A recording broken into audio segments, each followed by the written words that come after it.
وأنزلنا إليك الذكر لتبين للناس ما نزل إليه ነብያችን ናቸው የሚያብራሩ እሳቸው ካላብራሩልን እንዴት አድርገን ሰሉ كما رأيتموني أصلي እኔ ስሰግድ እንዳያችሁ አርጋችሁ ስገዱ በቃ ሶላት ማለት ነብዩ ሰለላሁ ዐለይሂ ወሰለም ሲሰግዱ እንደነበረው ሶላት ነው እንጂ እንደፈለክ ብትሰግድ አይሆንም ማለት ነው ባለፈው ደርሳችን ላይ الإيمان بالرسل የሚለውን ጀምረን ነበር ካስታወሳችሁ እንግዲህ أصول الإيمان የኢማን መሰረቶች ወይም በሌላ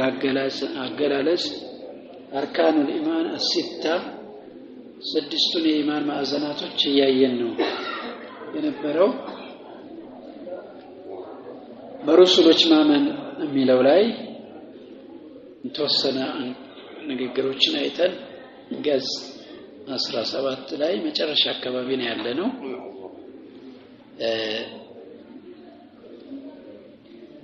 ያው ረሱሎች ወይም ነቢያቶች እንደማንኛውም ፍጡር ሰው እንደሆኑ ሰዋዊ ባህሪ እንዳላቸው ሰዎች የሚያገኛቸውን ባህሪ እንደሚላበሱ ሞት በሽታ ምግብ መፈለግ መጠጣት እና የመሳሰሉ ሰው የሚፈልጋቸውን ነገሮች እንደሚፈልጉ አይተናል ليس له من خصائص الإلهية شيء የአምልኮት ባህሪ እንደማይገባቸው እያየን ነበር وقد يوصفهم الله تعالى بالعبودية له الله سبحانه وتعالى ለሱ በባርነት ነው የገለጻቸው ትክክለኛ የሱ ባሮች ናቸው ብሎ في اعلى مقاماته ከፍ ባሉ ቦታዎች ላይ ባሪያዎች እንደሆኑ በግልጽ ባርነታቸውን አስመስክሯል وفي سياق الثناء عليهم እነሱን በሚያወድስባቸው ቦታዎች ላይ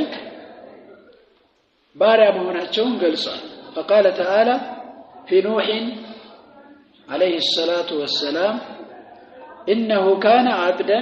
شكورا سلنو أسملكت الله دينا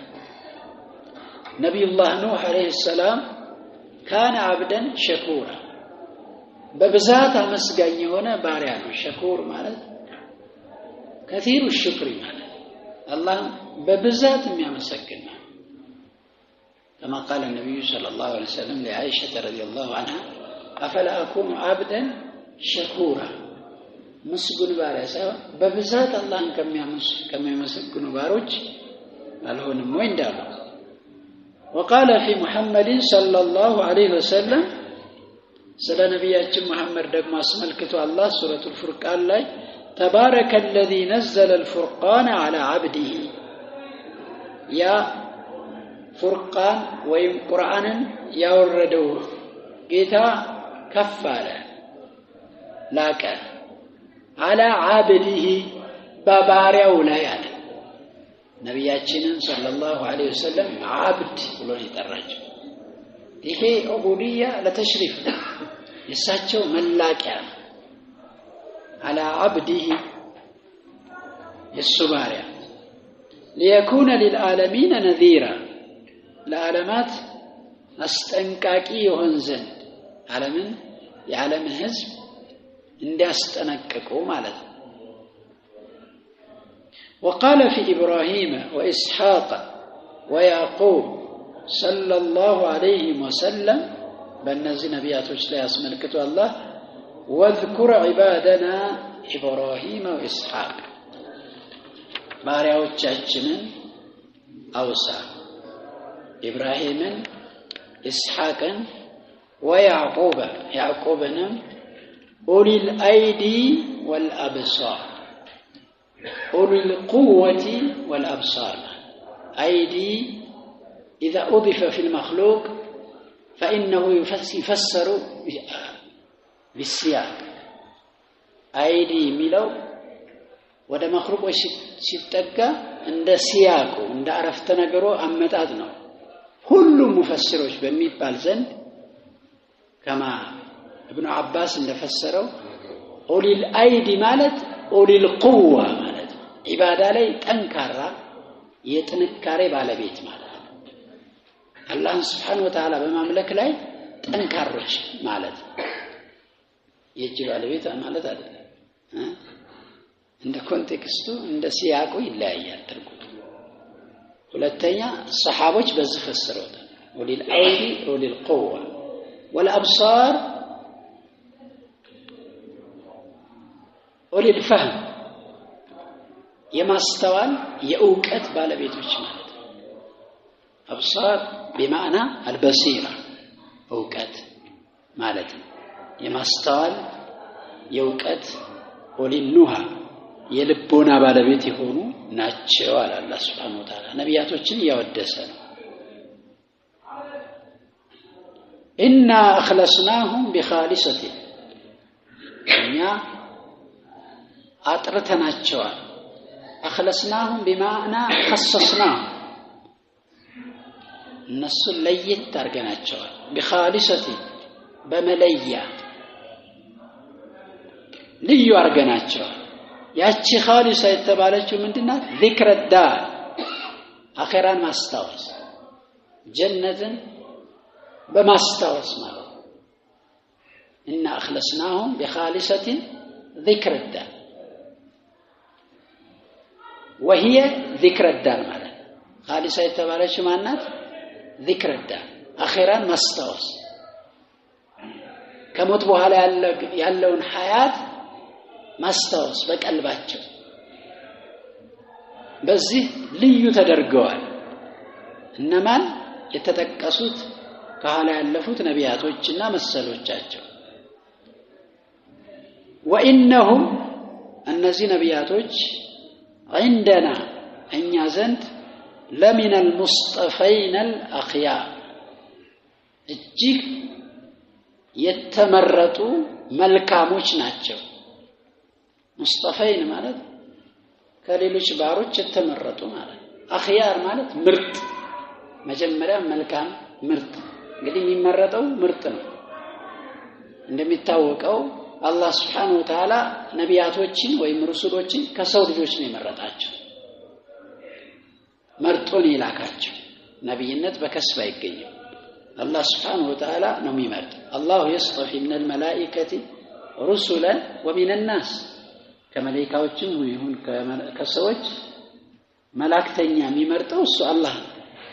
ስለዚህ ሙስጠፈይን ናቸው ተመረጡ ናቸው አልአኺያር ምርጦች መልካሞች ናቸው ብሎ አላህ Subhanahu Wa Ta'ala ይገልጻል وقال في عيسى ابن مريم ስለ ዒሳ የመርየም ልጅ አስመልክቶ እንዲህ ይላል إن هو إلا عبد ما هو إلا عبد عيسى እኮ ባሪያ እንጂ ሌላ አይደለም ማለት ዛሬ ሰዎች በከንቱ የጌትነት ደረጃ አድርሰውት ሊሆን ይችላል ግን ما هو إلا عبد እንደማለት ባሪያ እንጂ ሌላ አይደለም أنعمنا عليه በሱ ላይ ያጣቀምንለት በነብይነት በንቡዋ وجعلناه ያደረግነው مثلا ተምሳሌት ያደረግነው ለበኒ እስራኤል ለበኒ እስራኤሎች እንግዲህ በኒ እስራኤሎችን ነው በእነሱ ላይ ነው የተላከው እንዲህ አድርጎ አላህ Subhanahu Wa Ta'ala ነቢያቶችን በዑቡድያ ለአላህ ባላቸው ባርነት ይወስፋቸዋል ማለት ነው والإيمان بالرسل يتضمن 4 أمور በመለክተኞች ማመን 4 ነገሮችን አካቶ ይዛል እንዲህ ሰው በሩሱሎች አመነ የሚባለው እኒህን 4 ነገሮችን ሲያረጋግጥ الأول የመጀመሪያው الإيمان بأن رسالته حق من الله تعالى እነሱ ያመጡት መልእክት ሪሳላቸው ከአላህ የመጣ እውነታ ነው ብሎ ማለት ያንደኛው ሩሱሎች ማመን የሚለው ውስጥ የሚካተት የሚይዘው ነገር ይሄ ነው። ስለዚህ فمن كفر برسالة واحد منه ከሩሱሎች ከመለክተኞች በአንደኛው መልእክተኝነት የካደ ሰው فقد كفر بالجميع በሁሉም እንደካደ ነው የሚወሰድ። እንግዲህ በሩሱሎች ነው በአንድ ረሱል ብቻ አይደለምና በነብዩ መሐመድ ሰለላሁ ዐለይሂ ወሰለም ብቻ አይደለም እንዳጠቃላይ አላህ ወደ ህዝቦች የላካቸው በርካታ መላእክተኞች እንዳሉ ነው። ስለዚህ ያመጡት ነገር ሐቅ ነው ብሎ መቀበል በሩሱሎች ማመን ውስጥ የሚካተት ነው። በአንዱ ነብይ በአንድ መልእክተኛ ከካደ አንድ ሰው በሁሉም እንደካደ ይወሰዳል። كما قال تعالى الله እንዳለው كذبت قوم نوح المرسلين የኖህ ህዝቦች ሩሱሎችን አስተባበሉ ይላል። የመጀመሪያ ረሱል ማን ኑህ ነው አይደል? ስለዚህ የመጀመሪያ ረሱል ኑህ ነው። ስለዚህ ያስተባበሉት ማን ነው? ኑህን ነው አለይሂ ሰላም። ኑህን ያስተባበሉ አንድ ረሱል ነበር ያስተባበሉ። ግን አንድን ረሱል ማስተባበል ይሄ የቁርአን በላጋ ነው ይላል። የቁርአን በላጋ የቋንቋው ምጥቀት ነው የሚያሳየው። እንዴት አንድ ረሱል ያስተባበሉ ሩሱሎችን አስተባበሉ ይላል? ነው እኮ አወሉ ሩሱል ነው ካሁን በፊት አይተናል። አዎ አንድ ረሱል ማስተባበል ሁሉንም እንደማስተባበል ስለሆነ ይሄንን እንጠቀማለን ማለት ነው። ኑህን ማስተባበል ነብዩ መሐመድን ሰለላሁ ዐለይሂ ወሰለም ሙሳን እንደማስተባበል ኢሳን እንደማስተባበል ይቆጠራል ማለት ነው። فجعلهم الله مكذبين لجميع الرسل ስለዚህ የኑህ ህዝቦችን ምን አረጋቸው? ሁሉንም ሩሱሎች አስተባባይ ያደረጋቸው። مع انه لم يكن رسول غيره ከሱጭ ሌላ መላእክተኛ ካለመኖሩ ጋር ማለት ነው። የመጀመሪያ ረሱል እሱ ነው ብለናል። حين كذبوه ሲያስተባብሉት እሱ ሌላ መላእክተኛ የለም ሌላ ረሱል የለም። وعلى هذا በዚህ መሰረት ይያሉ فالنصارى نصارች ክርስቲያን የሚባሉት الذين كذبوا محمدا صلى الله عليه وسلم ነብዩ መሐመድን ያስተባበሉ የሆኑ የኢሳ ተከታይ ነኝ ባዮች ተከታይ አይደለም በትክክል ግን ስለሚሉ ነሳሮች ወለም يتبعوه ረሱልን ያልተከተሉ የሆኑ ነሳሮች هم እነርሱ مكذبون لمسيح ابن مريم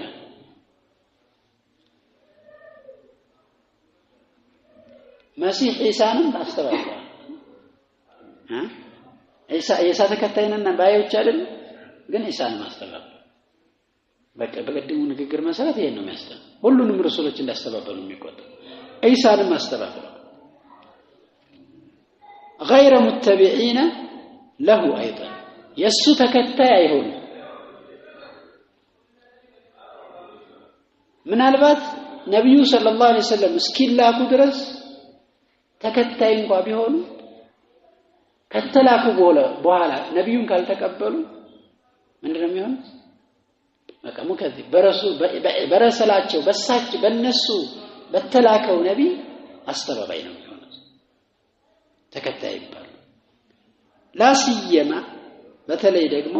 وانه قد بشرهم بمحمد صلى الله عليه وسلم ኢሳ በመሐመድ አብስሯቸው ይያለ ደግሞ ይሄ ደግሞ ይበለጥ ጉዳዩን ምን ያደርገዋል? አስተባባይነታቸውን ያጎለዋል አይደል? አብስሯቸው አለ መሐመድ እንደሚላክ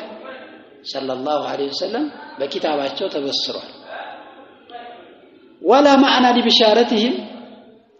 እነሱም በማብሰር እኮ ማዕና የለውም إلا أنه رسول إليهم ኢሳ ነብዩን ረሱሉን ሰለላሁ ዐለይሂ ወሰለም ሲያበስር በኪታቡ ላይ ሌላ ማዕና የለውም። እንግዳስ إلا أنه رسول إليهم ረሱል ሰለላሁ ዐለይሂ ወሰለም ወደሳቸው ወይም እሱ ወደ እነሱ መላእክተኛ ነው ينقذهم الله به من الضلالة ከጥመት አላህ Subhanahu Wa Ta'ala በሱ ሰበብ የሚያወጣቸው የሚያድናቸው መላእክተኛ ነው ማለት እንጂ ሌላ ማዕና አይደለም يهديهم الى صراط مستقيم ወደ ነብዩ እናደርገው የተሻለ ይሆናል لا معنى ولا معنى لبشارتهم የኢሳ ነብዩን ማብሰር እኮ ሌላ ትርጉም የለውም إلا أنه رسول صلى الله عليه وسلم ወደ እነሱ መላእክተኛ ነው የሚል ማዕና እንጂ ሌላ ትርጉም የለውም إليه ينقذهم الله به الله በሱ ሰበብ የሚያድናቸው ከምን من الضلالة ከጥመት يهديهم الى صراط مستقيم ወደ ቀጥተኛው መንገድ የሚመራቸው መላእክተኛ ነው የሚል ማዕና ቢኖረው እንጂ ዝም ብሎ ረሱል ነው የሚል ተራ ወሬ ብቻ አይደለም ስለዚህ በዚህ መሰረት እሳቸውንም እንዳልተቀበሉ ይቆጠራል ማለት ነው ስለዚህ የመጀመሪያው በሩሱሎች ማመን እንግዲህ እነሱ ይዘውት የመጡትን ሪሳላ ሙሉ በሙሉ አምኖ መቀበል ባንዱ መካድ በሁሉም እንደመካድ ይቆጠራል ነው الثاني በሩሱሎች ማመን ከሚይዛቸው ነገሮች ውስጥ ሁለተኛው الإيمان بما علمنا اسمه منه باسمه ከነሱ ስሙን ያወቅነው በስሙ ማመን ስሙ ያወቅነው በስሙ ማመን مثل محمد وإبراهيم وموسى وعيسى ونوح عليهم الصلاة والسلام ሌሎችም አሉ በስም ደረጃ የተጠቀሱ ለምሳሌ እነዚህ በስም ደረጃ አላህ Subhanahu Wa Ta'ala ከነስማቸው ነው የነገረን ከነስማቸው ማመን وهؤلاء الخمسة እነዚህ አሁን የተጠቀሱት አምስቶቹ هم أولو العزم من الرسل ከመልእክተኞች የቆራጥነት ባለቤት ተብለው ተጠርተዋል በቁርአን ላይ አላህ ኡሉል አዝም ብሎ ጠርቷቸዋል እንግዲህ ለምንድን ነው ኡሉል አዝም የተባሉት ያሳለፉት የተሸከሙት ሪሳላ ከሌሎቹ ነቢያቶች ከህዝቦቻቸው ጋር ያደረጉት ትግል እጅግ በጣም ከባድ ስለሆነ ትልልቅ ሰብሮችን ስለተሸከሙ ነው الله سبحانه وتعالى እንግዲህ تلك الرسل فضلنا بعضهم على بعض رسሎችንም አበላልጧል ሰዎች እንደሚበላለጡት ሌሎች ሙእሚኖች እንደሚበላለጡት ሁሉ መላእክተኞችን አላህ Subhanahu Wa Ta'ala አበላልጧቸዋል ከነዛ ውስጥ እንግዲህ በላጮቹ እነዚህ አምስቶቹ ናቸው ኡሉል አዝም ሚን الرسل የቆራጥነት ባለቤት የነሱን ታሪክም አላህ Subhanahu Wa Ta'ala ሰፋ አድርጎ ሌሎችን ሩሱሎች ባልተረከበት መልኩ ነው ቁርአን ላይ የተረከለ ስለ ኑህ ብዙ አውርቶናል ስለ ኢብራሂምም እንደዚሁ ስለ ሙሳ ስለ ኢሳ ተረኮልናል وقد ذكرهم الله تعالى في موضعين الله سبحانه وتعالى እነዚህ አምስቱን ሩሱሎች ሁለት ቦታ ላይ ጠቅሷቸዋል ማለት ስማቸውን አንድ ላይ ማለት ነው ታሪካቸው ማለት አይደለም ታሪካቸው በተለያየ ቦታ ላይ በስፋት ተዘግሷል من القرآن في سورة الأحزاب عندنا سورة الأحزاب ላይ في قوله تعالى وإذ أخذنا من النبيين ከነቢያቶች በያዝን ጊዜ ያለውን አውሳላቸው ሚሳቀው የተነከረ ቃል ኪዳናቸው ሚሳቀውም على القيام بدين الله ማለት አላህ Subhanahu Wa Ta'ala ዲን ላይ እንዲቆሙ እንዲይዙ የአላህን ዲን ማድረስ ለሚገባቸው አካላቶች እንዳደርሱ ጠንከር ያለ ቃል ኪዳን በያዝን ጊዜ ያለውን አውሳ ومنك كانتم ومن نوح كنوهم وإبراهيم وموسى وعيسى بن مريم هذه هون አምስቱ ተጠቀሷል ቃል ኪዳን በያዝን ጊዜ ያለውን አውሳላቸው ይላል ረሱሉ ሰለላሁ ዐለይሂ ወሰለም وفي سورة الشورى هي سورة الأحزاب لا يقدموا سورة الشورى لا يقدموا في قوله تعالى شرع لكم من الدين ما وصى به نوح لأن أنت شرع لكم لأن أنت دنجج الله جيدا من الدين كهيمانوت دنجج الله جو ما مالت الذين دمانا بمعنى الذي وصى بكم به نوح هذا رأي النبتني ونون والذي أوحينا ودانتم يوررنون وحي قرآن حديث لأن أنت هج أرجان دنججن الله جيلا أمة محمد صلى الله عليه وسلم والذي أوحينا إليك ودانت يوررنون قرآن حديث دنججن الله جو وما وصينا به إبراهيم أدرى النبتن وموسى وعيسى عيسى أدرى النبتن أنا أقيم الدين هذا لا يتبالون سيجلس هاي مانوتن قد أدركوا أقوم يحمارين يستجاري أقوم سيبال أن اللي أقارتو يمسلا أنا أقيم هاي مانوتن أقوم إلى مبررة النفط أقوم يحمارين يستجاري بك عندنا لذو قالات يوني تركم يسدا أقوم مالت أقارتو يمسلا قد أدركوا أقوم إقام صلاة ما قوم ማለት ሰላት ማቋረጥ ሰላትን ደንቡን ስርዓቱን ጠብቆ መስገድ ማለት ነው ስለዚህ አቂሙ የሚለው ቃል በደንብ እንትን ማለት አለ አና አቂሙ ዲንን አቁሙ ማለት በቃ ማድረግ የሚግዴታውን በመወጣት ሐላሉን በመስራት ሐራሙን በመከልከል ተግበሩ ማለት ነው ወላ ተተፈረቁ فيه በሃይማኖት ውስጥ አትለያዩ አትከፋፈሉ ተፈሩቅ መዝሙም ነው ሁሉ ጊዜም ተፈሩቅ አይወደድ ተጠልቶ እንጂ ተወዶ አይወሳም ስለዚህ መከፋፈል አላህ Subhanahu Wa Ta'ala ከልክሏል በብዙ የቁርአን አንቀጽ ነብያችንም ሰለላሁ ዐለይሂ ወሰለም በሐዲስ እንዳንከፋፈል የሚያደርገን ቁርአንና ሐዲስ መከተል ሰው ከዲን ሲርቅ ነው እንግዲህ መከፋፈል የሚያመጣው ምንም ሰው ከዲኑን ቢማር ቢቀራ ቁርአን ምን ይላል ሐዲስ ምን ይላል ቢሰማ መከፋፈል እየጠፋ ይሄዳል ግን ሁሉም የራሱን ፍልስፍና ሲከተል ያው ሳንወደው የማይወደደው ነገር በግድ ይመጣል وأما من لم نعلم اسمه እንግዲህ አሁን ቅድም ስማቸውን የጠቀሰልን ነው እነዚህ ኡሉል አዝም ስለሆኑ ነው እንጂ ሌሎችም ስማቸው የተጠቀሰ ከ25 ያላነሱ ነቢያቶች አሉ ከነስማቸው እናምናለን وأما من لم نعلم اسمه ስሙን ማናቀው አካል ማናቀው ነብይ ደግሞ منهم ከነቢያቶች ውስጥ فنؤمن به اجماعا በጥቅሉ እናምናለን አላህ ነቢያቶችን ወይም ሩሱሎችን እንደላከ እናምናለን በጥቅሉ كما قال الله تعالى الله እንዳለው ምን አለ ولقد أرسلنا رسلا በእርግጥ መልእክተኞችን ልከናል አለ ሩሱል ጀምዑ ረሱል من قبلك ካንተ በስተፊት ነብያችን ሰለላሁ ዐለይሂ ወሰለም ያ ኺጣቡ ለሳቸው ካንተ በስተፊት መልእክተኞችን ልከናል منهم ከነሱ ውስጥ من قصصنا عليك አንተ ላይ የተረክንልህ ታሪካቸውን ስማቸውን የቀሰስንልህ የተረክንልህ አሉ ومنهم من لم نقصص عليك ከነሱ ውስጥ ደግሞ ስማቸውን ያልተረክንልህ አሉ በጥቅሉ ግን መላካቸውን ማን ነው ስለዚህ ስማቸው የተጠቀሰን ከነስማቸው ከዛ ውጭ ደግሞ ያሉት እጅማለን እናምናለን ማለት ነው ይሄ ሁለተኛው الإيمان بما علمنا اسمه منهم باسمه ስማቸው ያወቅነው ከነስማቸው ያላወቅነው ደግሞ በጥቅሉ አላህ Subhanahu Wa Ta'ala ለህዝቦች መላእክተኛ እንደላከ ማመን ሁለተኛው ነው الثالث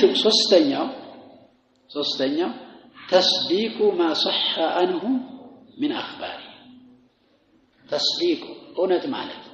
ما صح عنه ከነሱ صحيح ሆኖ የመጣው ስለ ታሪካቸው ስለ ዜናቸው ስለ እነሱ خبر ትክክል ሆኖ የመጣው መቀበል አለ ለምሳሌ ስለ ሙሳ ቁርአን ላይ ተተርኳል ስለ ኢሳም የተለያዩ ቀሰሶች አሉ ስለ ኑህም እንደዚሁ ሷሂሁን እንቀበላለን ግን ሷሂህ ያልሆኑ በኒ እስራኤልያት የሆኑ ብዙ ወሬዎች ቂሳዎች ሊኖሩ ይችላሉ ያንን ብዙም ላንልተፊቱ ይለይ ብዙ አንዟዟርበት ለምን ሷሂሁን ضعيف አናቀው ሊቀሰስ ይችላል አንዳንዴ ከበኒ እስራኤል የተያዘ ነው ተብሎ ብዙ የሚወራ ወሬዎች አሉ ተፍሲር ላይ እስራኤልያት አንዳንዴ እውነትም ውሸትም ለማለት የምንቸገርበት ማለት መረጃ ካልመጣ ስለዚህ ይሄ ብዙም ላይ ወይምና ذلك لكن صحيح ሆኖ በቁርአን የተረጋገጡ በሐዲስ የተረጋገጡ ታሪኮቻቸውን ግን እንቀበላለን ስለ ኢሳም ስለ ሌሎች ነቢያቶች በሐዲስ ነቢያችን ሰለላሁ ዐለይሂ ወሰለም የተረኩልን ሊኖር ይችላል አላህ Subhanahu Wa Ta'ala በቁርአን ላይ የቀሰሰልን ሊኖር ይችላል ያንን እንቀበላለን ይሄ መቀበል ግድ ነው ማለት ነው ስለ ሙሳ ታሪክ ለምሳሌ በሰፊ ተረካለ ቁርአን ላይ ሐቅ ነው ብሎ መቀበል ሙሳ አይ የኛ ነብይ አይደለም ያለፉት ነው ተብሎ ታሪኩን ቀለል ማድረግ የለብንም ለምን ታሪኩን እየተረከልን ያለው አላህ Subhanahu Wa Ta'ala ነው ወይም ነብያችን ሰለላሁ ዐለይሂ ወሰለም እየነገሩን ይሄንን ትክክል ነው ክስተቱን ብለን አጠቃላይ መቀበል ይሄም الإيمان بالرسل ከሚለው ውስጥ አብሮ የሚካተት ነው ማለት ነው الرابع አራተኛውና የመጨረሻው በሩሱሎች ማመን ከሚያካትታቸው ነገሮች العمل መስራት بشريعه من ارسل الينا منه ከሩሱሎች ወደኛ በተላከው መልእክተኛ መስራት አለበት አያችሁ አሁን መስራት የምንገደደው በማን ነው ወደኛ በተላከው ብዙ ናቸው ሩሱሎች አይደል ወደኛ በተላከው መልእክተኛ በሱ መስራት አለበት وهو خاتمهم محمد صلى الله عليه وسلم የመጨረሻቸው ረሱል መሐመድ ናቸው ሰለላሁ ዐለይሂ ወሰለም المرسل الى جميع الناس ወደ ሁሉም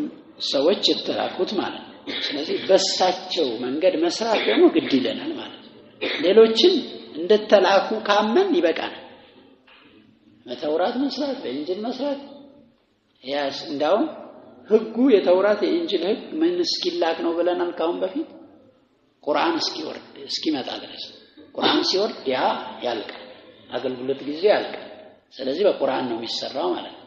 ስለዚህ ረሱሉን ሰለላሁ ዐለይሂ ወሰለም ሐዲስ የምንከተለው በነብያችን ነው የሌሎቹ ያው ማመኑ በቂ ነው መላካቸውን ካመን ከዛ በላይ አንጠይቅ قال الله تعالى الله እንዲህ ይላል فلا وربك አንዳንዶቹ ፈላን ዛኢዳ ያረጋሉ አንዳንዶቹ ደግሞ فليس الامر كما يقولون ብለው ያርገው ይተረጉማሉ እነሱ እንደሚሉት አይደለም ጉዳዩ ማለት በውስጥ ሳይቀበሉ ከላይ አማኝ ነኝ ስለሚሉ ሙናፊቆች አላህ Subhanahu Wa Ta'ala ይሄን እንካር ያረጋቸው ላን ዛኢዳ የሚያረጉ ሰዎች ፈወረቢከ በሚለው ይተረጉማሉ ፈወረቢከ በጌታ ይሁንብኝ በአላህ ምላለሁ አላህ እንግዲህ በራሱ ይምላል በፈለገው ይምላል ለምሳሌ ማማል አላህ በፈለገው ነገር ማማል ይችላል አንዳንዴ በሱ ይምላል አንዳንዴ በፀሐይ ይምላል አንዳንዴ በጨረቃ አላህ Subhanahu Wa Ta'ala በፈለገው ይምላል ወረቢከ ፈወረቢከ እንደማለት በጌታ ይሁንብኝ ላ يؤمنون እነዚህ ሰዎች አያምኑም አላለ حتى يحكموك فيما شجر بينهم በመካከላቸው ባለው ግጭት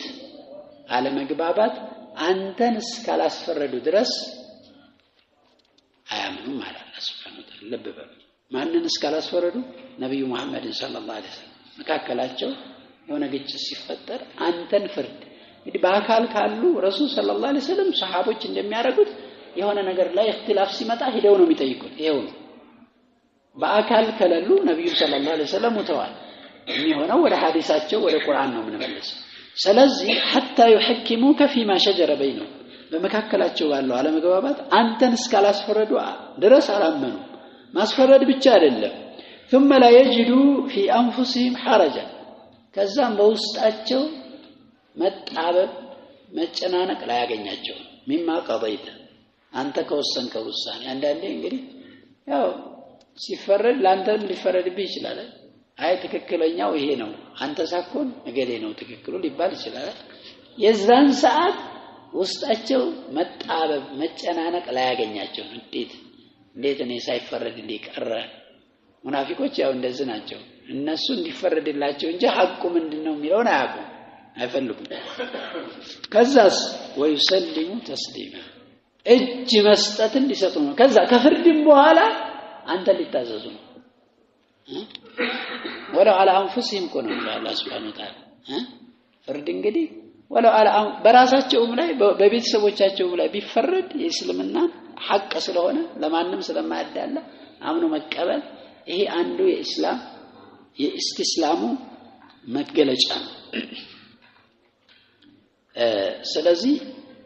አራተኛው እንግዲህ በተላከው ለሱ በተላከለት መልእክተኛ ስራውን በዛ ነው የሚሰራው ዝርዝር ተግባሩን ኢባዳ የሚያደርገው ለሱ በተላከበት ስለዚህ ኢሳ የነበሩ ህዝቦች በኢሳ ሸሪዓ በሙሳ ጊዜ የነበሩት በሙሳ ሸሪዓ ነው የሚሰሩት በነብዩ መሐመድ ሰለላሁ ዐለይሂ ወሰለም የተላኩት ደግሞ በረሱል ሰለላሁ ዐለይሂ ወሰለም ህግ ነው የሚሰሩት ማለት ነው ይሄን አራት ነገሮችን ያካትታል ወልኢማኑ ቢሩሱል አሁን ደግሞ የምናየው ኢንሻአላህ በሩሱሎች ማመን ምን ጥቅም አለው የሚለው እናያለን ወልኢማኑ ቢሩሱል يثمر ثمرات جليلة ብዙ ፍሬዎች አሉት ብዙ ጥቅሞች አሉት ትልልቅ የሆኑ ጥቅሞች አሉት منها ከነዛ ውስጥ الاولى የመጀመሪያው العلم برحمة الله تعالى የአላህን እዝነት ማወቅ አላህ ለኛ እንዳዘነልን ማወቅ አለብን وعنايته بعباده ለባሮቹ የሰጠውን ትኩረትን ማወቅ አለብን ተመልከቱ ለባሮች ምን ያህል ትኩረት እንደሰጠ እንዳዘነላቸው حيث ارسل اليهم الرسل እንዴት ሩሱሎችን ስለላከላቸው መላእክተኞች ليهدوهم እንዲመሯቸው الى صراط الله تعالى ወደ አላህ መንገድ ሂዳያ ተልርሻድ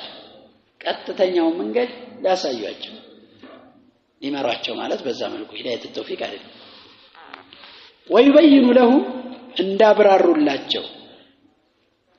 كيف يعبدون الله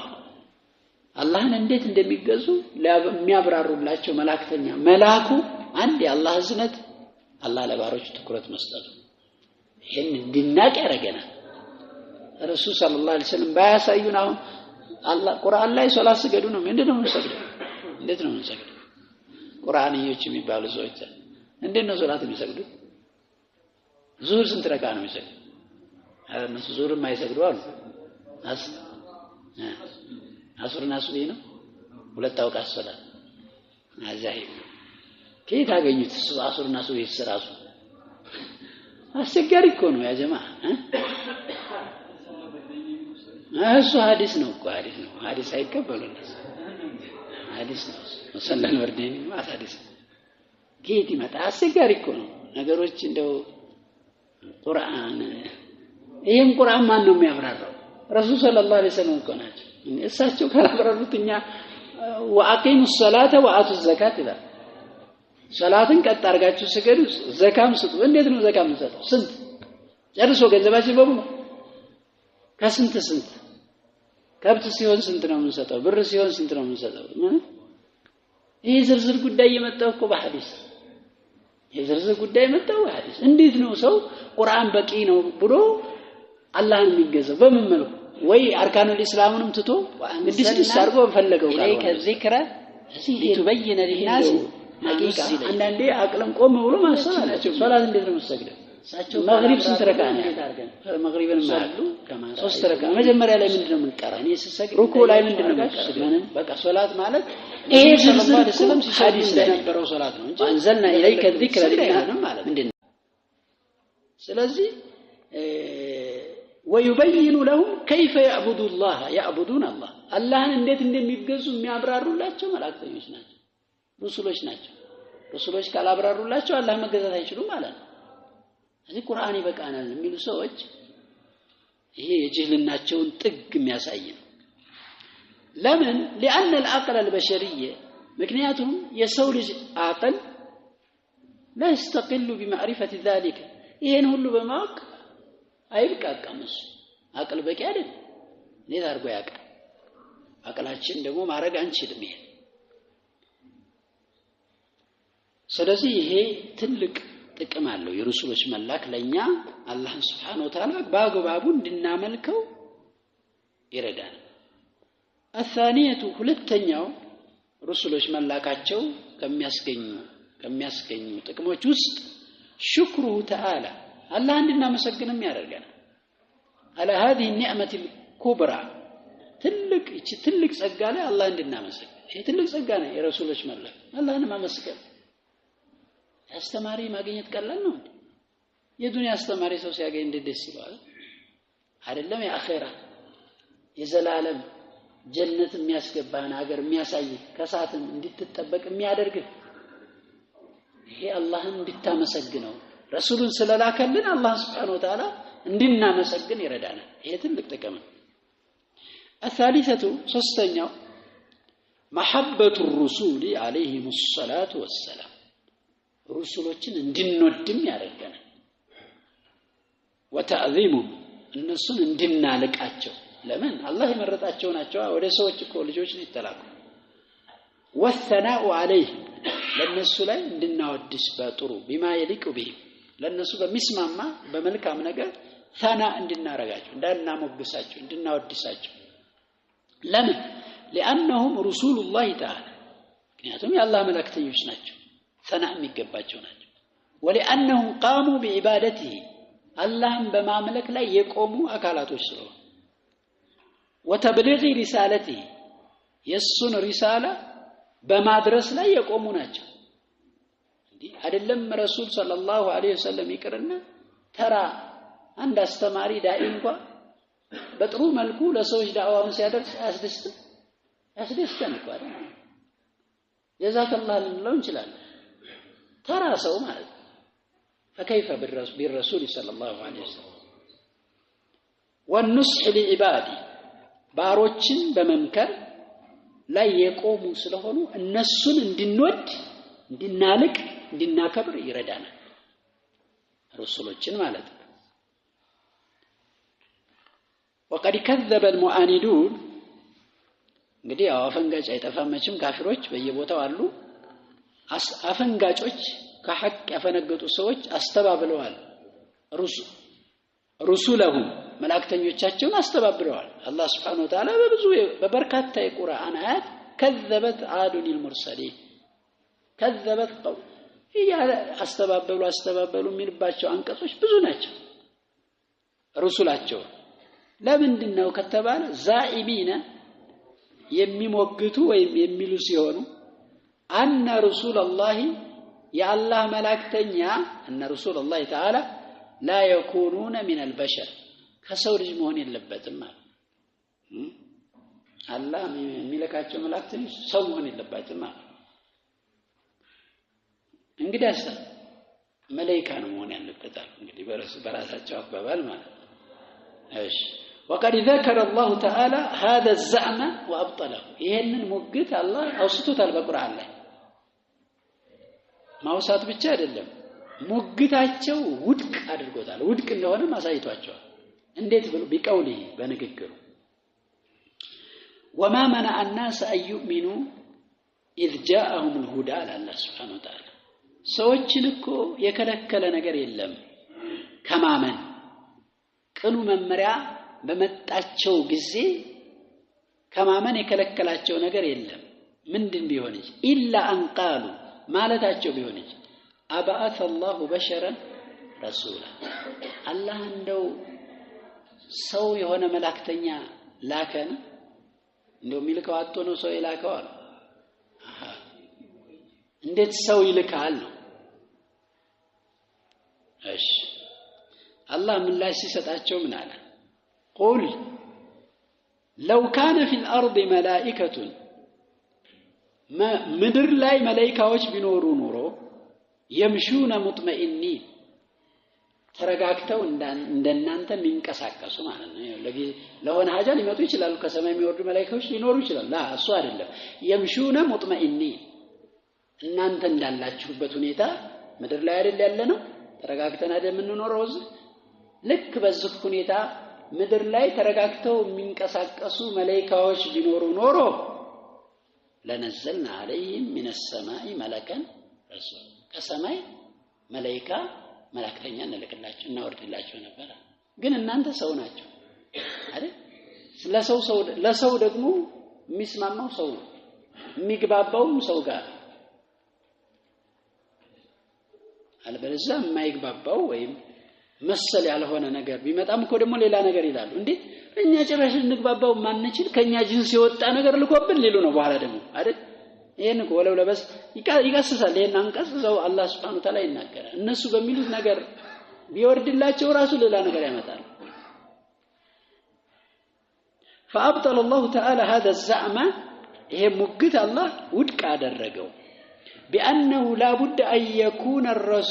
يكون الرسول بشرا ملائكتኛው ሰው መሆን ግዴታ ነው ማይቀር ነው ለምን لأنه مرسل إلى أهل الأرض ምክንያቱም የተላከው ወደ ምድር ሰው ነው ወደ ምድር ባለቤቶች ነው وهم بشر የምድር ባለቤቶች ደግሞ ሰዎች ናቸው ولو كان أهل الأرض ملائكة أذان درسوا كونا أذان بالشكرين له أبدا لا قتل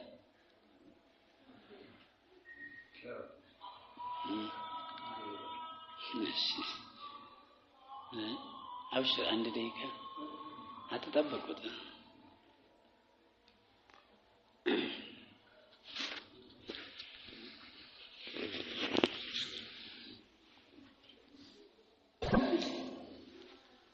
ምክንያቱም እንደነሱ አምሳያ እንዲሆን ማለት ነው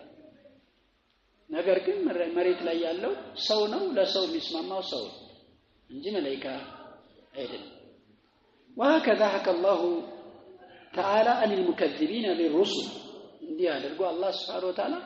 መልእክተኞችን የሚያስተባብሉ አካላቶችን በዚህ መልኩ ረድ ይሰጣል أنهم قالوا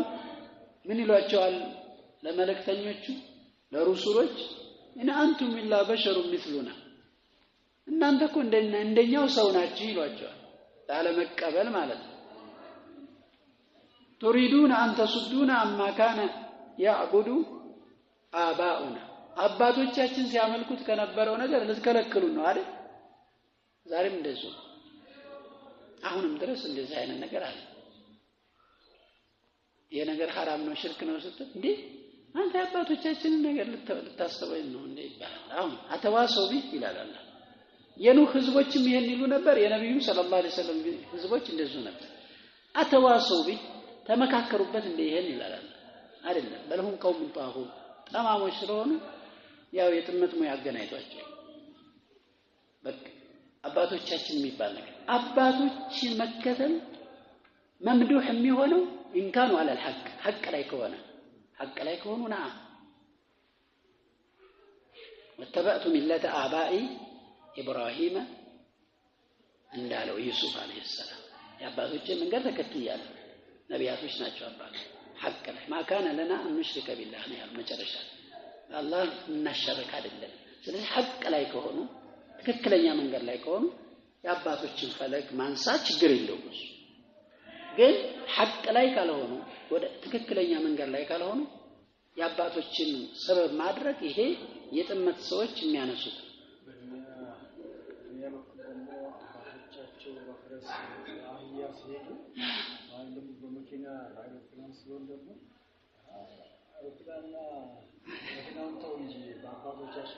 አይኑ ዘዛከላተ ለዱንያዋ አይኑ ያቃል ስለዚህ ጉዳዩ እንትን ነው ጠፍቷቸው ሳይሆን እንቢተኝነት ነው ማለት ነው አይደል አባቶቻችን በፈረስ ባያ ነበር ሲጋልቡ የነበረው እንዴት አባቶችን ተተዋለህ ብሎ የሚጠይቅ ሰው የለም አሁን በመኪና ሲከር ያለ ትክክል ነው አይደል እና አባቶቻችን ያጡ እንደሆነ ነው የሚለው አይደል የዛ ሰዓት አደ መኪና ካጡ አሁን እኛም የግድ ፈረስ መጋለብ አለብን እንዴ ነው የሚባለው ግልጽ እኮ ነው እዚህ ጥመት ለጥመት አባቶች እንደሌላ አይደረግም አስለን ለዚህ እንኳን ደሊል አይደረግም እንኳን ለጥመት አይደል እኮ ችግር የለውም አይደል ተሻለው ማድረግ ነው እዛ ቢያደርግ ወንጀል አይደለም ግን ለዚህ ካልተደረገ እንዴት ሰው ለጥመት ጎዳና አባቶችን ማስረጃ ያደርጋሉ ነው እና ان انتم الا بشر مثلنا تريدون አንተ ሱዱና አማ ካነ ያዕቡዱ አባኡና አባቶቻችን ሲያመልኩ የነበረው ልትከለክሉን ነው ፈአቱና ቢሱልጣን ሙቢን ነቢያቶች ተአምር አላቸው ግን ግልጽ የሆነ ማስረጃ አንጡልን ምን ነው በቃ አሁን ያመጣችሁት አልበቃንም ግልጽ የሆነ ማስረጃ ለሪሳላችሁ አንጡልን ያው እነሱ በሚፈልጉት መልኩ ማለት ነው ነብዩ ሰለላሁ ዐለይሂ ወሰለም ቁርአን ሌሎች ተአምራቶች ጨረቃ ተሰንጥቆ ያዩ በቃ ይሄው ተራራው ወርቅ ካልሆነልህ ይላል በቃ እነሱ የሚፈልጉት ተአምር አንተ ነብይ ከሆን ምናየው ነገር ተራራው ምኑ ወርቅ ካልሆነ እንዲህ አይነት ጥያቄ ማለት ፈአቱና ቢሱልጣን ሙቢን ታዲያ ሩሱሎች ምን አሏቸው قالت لهم رسلهم መላእክተኞቻቸው አሏቸው ኢነህኑ ኢላ በሸሩ مثلكم እንዲምት እኛኮ ኢነህኑ ማለት እኛኮ እንደናንተው አምሳያ ሰው እንጂ ሌላ አይደለም ولكن الله ነገር ግን አላህ يمن على من يشاء من عباده ከባሮቹ ለፈለገው ይቸራል አላህ ለፈለገው አላህ Subhanahu Wa Ta'ala ይሰጣል ይቸራል ስለዚህ አላህ መርጦ ነብይነት ሰጥቶን ነው በቃ ይሄ ደግሞ አላህ Subhanahu Wa Ta'ala ምርጫ يؤتيه من يشاء ለፈለገው የሚሰጠው وما كان لنا ان ناتيكم بسلطان እኛ ግልጽ የሆነ ተአምር ልናመጣችሁ አንችልም ኢላ باذن الله በአላህ ፍቃድ እንጂ አላህ ሳይፈቅድ ምናመጣው ነገር የለም አላህ Subhanahu Wa Ta'ala የሰጠንን ተአምር የሰጠንን ሙዕጂዛ ይዘን መተናል በዛ እናምንም ሌላ ተአምር አንጡ የምትሉ ከሆነ እኛ ከራሳችን ምናመጣው ነገር የለም አላህ Subhanahu Wa Ta'ala ካልፈቀደና ካላመጣልን እያሉ በዚህ መልኩ ሩሱሎችን ኢትሃድ ይከራከሯቸዋል ማለት ነው አልኢማን ቢሩሱል በዚህ ሲጠናቀቅ አምስተኛው من أركان الإيمان أمستني إيمان معزنة الإيمان باليوم الآخر بمجرشة وكان معمن يمين نوصن جمر النار قوالنا يكام ساعات كم يدرس مالته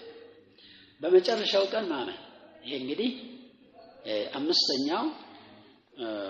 يا إيمان معزنة وسطنا من نيو اليوم الآخر يوم الآخر ميبالو يوم القيامة بزو سمع له بمسارته يوم القيامة الله سبحانه وتعالى በቁርአን ላይ በርካታ ስያሜ ጠርቶታል እንግዲህ ስሙ የበዛው ሁኔታው ከባድ ስለሆነ ነው ይላል አንድ ነገር ከባድ ሲሆን መጠሪያዎቹ እንደ ክስተቶቹ ብዙ ናቸው يوم القيامة الحاقة القارعة واقعة الغاشية الساعة እያለ አላህ Subhanahu Wa Ta'ala በብዙ አንቀጽ ላይ ይጠራዋል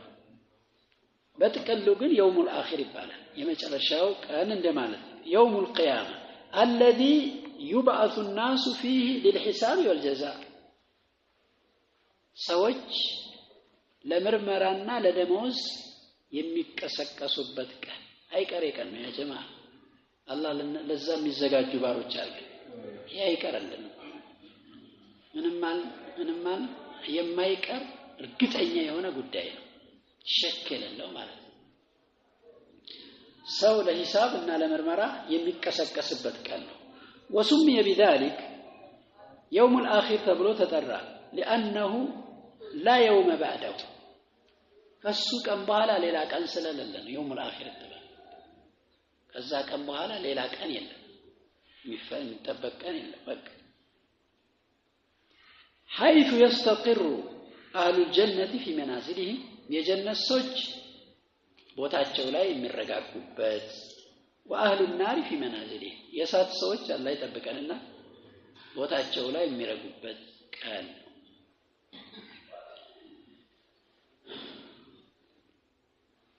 والإيمان باليوم الآخر በመጨረሻው ቀን ማመን يتضمن ثلاثة أمور ሶስት ነገሮችን አካቶ ይዛል الشيخ رحمه الله تعالى رحمة واسعة لا تماري لا طالب العلم በሚመች መልኩ ጠቅለል አድርገው ዑለማዎች እንዲህ ነው እኛም ከቁርአን ከሐዲስ እንዲህ እስቲንባጥ እያረግ እየሰበሰብ አህካም የማወቅ አቅሙም የለም ዑለማዎቹ እንዲያርገው ስብስብ አድርገው ደሊሎችን አምጥተው እኛ በሚገባ መልኩ በደንብ አድርገው ያስረዱናል። መጨረሻው ከማመን 3 ነገሮችን ያካትታል። الأول የመጀመሪያው الإيمان بالبعث በመቀስቀስ ማመን። አንድ ሰው ከሞተ በኋላ መቀስቀስ የሚባል ነገር አለ። ሞቶ አፈር ውስጥ ተቀብሮ ስጋው በስብሶ አጥንቱ በስብሶ በዛው የሚቀር እንዳይመስል ሞቶ መቀስቀስ አለ። ይሄ ሙእሚኖች ሙስሊሞች የሚያምኑበት የማይጠራጠሩበት ምንም ሸክ የሌለባቸው ለዛም ቀን ነው ደፋ ቀና የሚታገሉት። መቀስቀስ የሚባል ነገር አለ ብሎ ማለት وهو إحياء الموتى የሞቱ አካላቶች ሕያው መሆን ማለት ነው መቀስቀስ ማለት ነው። هنا ينفخ في الصور النفخة الثانية በቀንዱ ሁለተኛው ነፊ በሚነፋ ጊዜ እንግዲህ ቀን 3 አካባቢ ነፊ ያረጉታል። አንዳንዶቹ 2 ነፊ ያረጋሉ። ያው የመጀመሪያው የድንጋጤ ነው። ሁሉም ሰው ደንግጦ የሚሞትበት ነፊ ነው። ገና ያልሞቱ አካላቶች ይሞታሉ። يوم ينفخ في الصور فصائق من في السماوات ብሎ አላህ ይጠቀስ። በመድር ላይ በሰማያት ያለው በሙሉ በድንጋጤ የሚሞትበት ነው። ያው የመጀመሪያ ነፊ ነው። ሁለተኛው ነፊ ያው የሚጠቅሰው ሁሉም ካለበት የተቀበረው ጅብ የበላው መሬት ላይ የተጣለው ኤሌክትሪክ የወሰደው ውሃም የወሰደው ሁሉም ካለበት የሚነሳበት ነው። ሁለተኛ ሁሉም ካለበት ይነሳል። አላህ Subhanahu Wa Ta'ala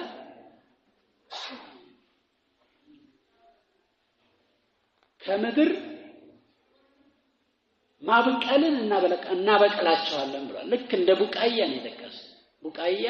መሬት ተዘርቶ አብቅሎ እንደሚወጣው እናንተም በዛ መልኩ ትነሳላችሁ። አጅ በዘነ በሚባል ጅራተ ጎማዳ የሚባል የሰውነት ክፍል አለ ይላሉ። የሰው ልጆች ሁሉም አካላቸው ከሱ ነው የሚያበቅለው። እሱ የፈለገ ቢሆን አፈር አይበላው አይበሰብስ ዲኮምፖዝ የሚሆን አካል አይደለም። ምንም የፈለገ ነገር ቢመጣ በሙቀትም ቢያቀልጡት አይቀልጥም። ቅዝቃዜም ሙቀትም የማይነካው ወደ ሰውነታችን መጨረሻ አከርካሪ አካባቢ ያለ አጅበዘነብ ይባላል። ሁሉም ነገር አፈር በልቶት በስብሶ እሱ ግን መበስበስ የሚችል አካል አይደለም። ከዛ ነው ሰውነታችን የሚበቅለው። ከዛ አላህ Subhanahu Wa Ta'ala እንግዲህ ዝናብ ያው ብዙ ቂሳ አለ ታሪኩ ብዙ ካመጣው ወደፊት እናየዋለን። ከዛ ነው እንግዲህ እንዲበቅል አላህ Subhanahu Wa Ta'ala ያደርገዋል። ሕያው ሆኖ ይነሳል ማለት ነው። فيقوم الناس لرب العالمين የሰው ልጆች ለዓለማቱ ጌታ ይቆማል። ሁፋተን ራቁታቸው غير منتعلين ጫማ ሳይለብሱ ራቁታቸው ሁፋተን ጫማ ሳያደርጉ ሁፋተን ማለት ሳይጫመቱ ማለት ነው። غير منتعلين አብራርቶታል። ይሄ በያን ዑራተን ራቁታቸው غير مستترين ሳይሰተሩ ሳይሸፈኑ غرلا غير مختونين ሳይገረዙ ነው ማለት غرل ማለት ገና ያው ስንወለድ እንደነበረው ማለት አማርኛው ብዙ ስለከበደኝ ነው ይገባችኋል መቼም አይደለም غير مختونين ብሎ ስላብራራው አማርኛው መጠቀም አያስፈልግም። قال الله تعالى الله እንዲህ ያለ كما بدأنا أول خلق መጀመሪያ ፍጥር እንደጀመርነው እንደፈጠርነው نعيد እንመልሰዋለን። በኋላ ስንመለስ እንደ መጀመሪያ ፈጣጠራችን ነው ማለት وعدا علينا ይሄ በእኛ ላይ ቀጠሮ ነው አለ የማይሳት የማይቀር ቀጠሮ ነው። አላህ Subhanahu Wa Ta'ala ይቀጠረ إنا كنا فاعلين እኛ ፈጻሚ ነን ይሄን አለ አላህ إنا كنا فاعلين። ስለዚህ ከቀብራችን ከከርሰ መቃብራችን በሕያው ሆኖ መነሳት አንዱ ይሄ ሙስሊሞች የሚያምኑበት ጉዳይ ነው የማይጠራጠሩበት። والبعث بعث መቀስቀስ የሚባለው حق ነገር ነው ثابت የተረጋገጠ ጉዳይ ነው دل عليه الكتاب والسنة واجماع المسلمين ቁርአኑ ሐዲሱ ሙስሊሞችም ተስማምተውበታል ምንም አይነት ኺላፍ የለም ሞቶ በመነሳት የሚጠራጠር ሙስሊም የለም ካለ ሙስሊም አይሆንም ካለ ሞቶ መነሳት ላይ ሽክ ካለበት ሙስሊም ሆነ አይችልም ካፊር زعم الذين كفروا أن يبعثوا ነው የሚለው ከሃዲያን የካዱ ሰዎች የከፈሩ ሰዎች አንቀሰቀስም አሉ ስለዚህ ካፊሮች ናቸው ማለት አንቀሰቀስም ብሎ መቀስቀስን የሚጠራጠሩ ሰዎች ካፊሮች እንጂ ሙስሊሞች አይደሉም قال الله تعالى ثم إنكم እናንተ ከዚያም እናንተ بعد ذلك لميتون قال ሚቀሰው ታሪክ አለ ሱረቱ ሙእሚኒን ላይ ያለ ከዛ በኋላ ትሞታላችሁ ثم إنكم يوم القيامة تبعث ከዚያም እናንተ የቂያማ ቀን ትቀሰቀሳላችሁ وقال النبي صلى الله عليه وسلم ነብያችን ሰለላሁ ዐለይሂ ወሰለም ምን ብለዋል يحشر الناس يوم القيامة حفاة غرلا የቂያማ ቀን ሰዎች ጫማ ሳያደርጉ ሳይገረዙ ይቀሰቀሳሉ متفق عليه واجمع المسلمون على ثبوته ሙስሊሞች መቀስቀስ የሚባለው ነገር የተረጋገጠ ለመሆኑ ተስማምተዋል وهو مقتضى الحكمة يا الله ጥበብ የሚያስፈርደው ይሄንን ነው ሞቶ መነሳት እንዳለ ሕክማው ያስፈርዳል أيجعل الله تعالى هذه الخليقة الله ለነዚህ ፍጥሮች معادن يجازيهم فيه መመለሻ ማድረጉ ያላህ ሕክማ ነው የሚመነዳባቸው አላማ ከለፈው አላህ ባስገደዳቸው ነገር ምን እንደሚሰጥባቸው ቢሂ على ألسنة رسوله በመልእክተኞች አንደበት ስሩ ይሄን አትስሩ ብሎ ባስገደዳቸው ነገር ደሞዝ የሚሰጥበት ቀን መኖሩ ሕክማው ያስፈርዳል ያላህ ጥበብም ያስፈርዳል ማለት ነው አንዳንዴ እኮ ሰዎች በሰሩት ስራ ዱንያ ላይ ላይመነዱ ይችላል በመልካም ስራቸው ላይመነዱ ይችላል انما توفون اجوركم يوم القيامه አንዳንድ ሰው نعم መልካም መስራት ዱንያም في الدنيا والاخره خير ነገር አለው ግን አጅራችሁ ሙሉ የሚሰጣችሁ የቂያማ ቀን ነው ስለዚህ አንዳንዴ አላህን እየተገዛ ተሰቃይቶ የሚሞት ሰው ሊኖር ይችላል አላህን እየተገዛ መሰቃይቱን አላህ መርጦለት ዱንያ ላይ ግን ተሰቃይቶ ሊሞት ይችላል ስለዚህ ይሄንን ሙሉ ደሞዝ የሚያገኘው የቂያማ ቀን ነው ይሄ ሕክማ ያስፈርዳል እሺ ላቆም ነው አብሽሩ قال الله تعالى أفحسبتم ገመታችሁ እንዴ أنما خلقناكم عبثا እኛ የፈጠርናችሁ ለጨዋታ ነው ብላችሁ ገመታችሁን አሰባችሁ ይሄ وأنكم إلينا لا ترجعون እናንተኛ ጋር ወደኛ ማትመለሱ መሰላችሁ አይምሰላችሁ ይላል አላህ Subhanahu Wa Ta'ala لا ለትልቅ ዓላማ ነው የፈጠርኳችሁ ይላል وقال لنبيه صلى الله عليه وسلم ለነብያችን ሲል ደግሞ አላህ ምን ይላል إن الذي فرض عليك القرآن يا ባንተ ላይ ቁርአንን ያወረደውና فرض احكامه ባንተ ላይ ሁክሙን ህግጋቱን ግዴታ ያረጋው አላህ ለራዱከ ኢላ ማል ወደ መመለሻ ይመልስሃል መመለስ አይቀርም አንዱ ተፍሲር ወደ መካ ትመለሳለህ ቢሆንም ሁለተኛው ወደ አኺራ መመለስህ አይቀሬ ጉዳይ ነው ይላል ነክተፊ بهذا القدر صلى الله على محمد وعلى